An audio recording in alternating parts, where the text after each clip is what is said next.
អ្នកទាំងគ្នាមានការខំហាំងនេះយ៉ាងខ្លាំងមកលើសារតែខ្ញុំមិនញ៉ាំបានដងហើយដាក់បានគូសោះហើយដាក់ឈ្មោះហាងសុទ្ធតែមីរកគូចឹងថ្ងៃនេះមិនញ៉ាំទៀតមើលជាមួយខ្ញុំយកគូតបានណា 1 hour later អូនខែកណៃមករកគូឲ្យមិនដែរអោបឆ្នាំងចឹង ខ្ញុំមានសំណាងបានគូតែខ្ញុំមានសំណាងចាប់បាច់ឆ្នាំងហត់ផត មិនចឹងមីអូននោះ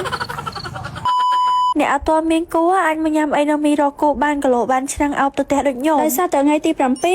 9គេមាន Grand Opening ឯតើគ្នានៅពេលដែលយើងកំងមួយចានគឺយើងមានឱកាសក្នុងការចាប់កូនបាល់មួយហើយកូនបាល់ហ្នឹងគឺមានសំណាងជាច្រើនមកប៉ុន្តែលើអ្នកគ្នាមកមើលរបស់ដែលខ្ញុំកំងនិយាយទៅមួយចានតែ10000អីទេប៉ុន្តែឡើងច្រើនញ៉ាំអត់ចង់អស់ហើយណាហើយតំណងមែនតើជាពិសេសគឺមានជាមួយនឹង buffet កូកាចំណាយក្នុងម្នាក់ធំតែ3000នេះអាចហៅកូកាថែមបានរហូតមកធម្មតាកូកាមួយកែវ3000រៀលបាត់ហើយប៉ុន្តែមកចាំថ្ងៃ Grand Opening គឺថាពិសេសហ្មងដោយសារតែយើងចំណាយធំតែម្ដងយើងអាច refill បានរហូតហើយដើម្បីបានឆ្នាំងអោបទៅផ្ទះដូចខ្ញុំនឹងអ្នកគ្នាគ្រាន់តែយក receipt ដែលយើងគិតលុយឲ្យខាងគាត់ទៅដូចខ្ញុំអញ្ចឹងញ៉ាំអស់3ចានចឹងខ្ញុំមានឱកាសក្នុងការចាប់កូនបាល់3ដងតែនៅក្នុងកូនបាល់ហ្នឹងមានដូចជាឆ្នាំង hot pot កំប៉ុង free អាហារកំប៉ុង free ភេសជ្ជៈនិងតុក្កតាដ៏ខ្ជូតមួយនេះហើយក៏មានសូមអរគុណដែរប៉ុន្តែសូមអរគុណគឺតិចគេដោយសារតែខ្ញុំចាប់3ដងគឺត្រូវបានទាំង3ដងហ្មងណាចឹងអ្នកទាំងគ្នាកុំភ្លេចទៅទាំងអស់គ្នាណាដោយសារបានញ៉ាំឆ្អែតហើយមានឱកាសចាប់រង្វាន់ទៀតនៅថ្ងៃទី7 8